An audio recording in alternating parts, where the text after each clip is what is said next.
हमरा घर पहले अगुआ हमर गौवा वाला सब कहे छे छोड़ा नहीं छो बढ़िया।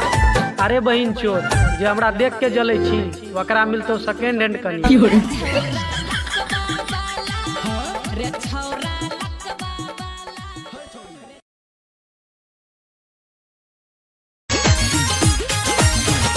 हमरे तनिक तो काम ताहर जो पत रहब नाम एक बार भेंट करा दो न। तू अपना छोटकी बहिन से हमार सेट करा दो न। तू अपना अरे तुम 1-2 लीटर दूध की बात करते हो।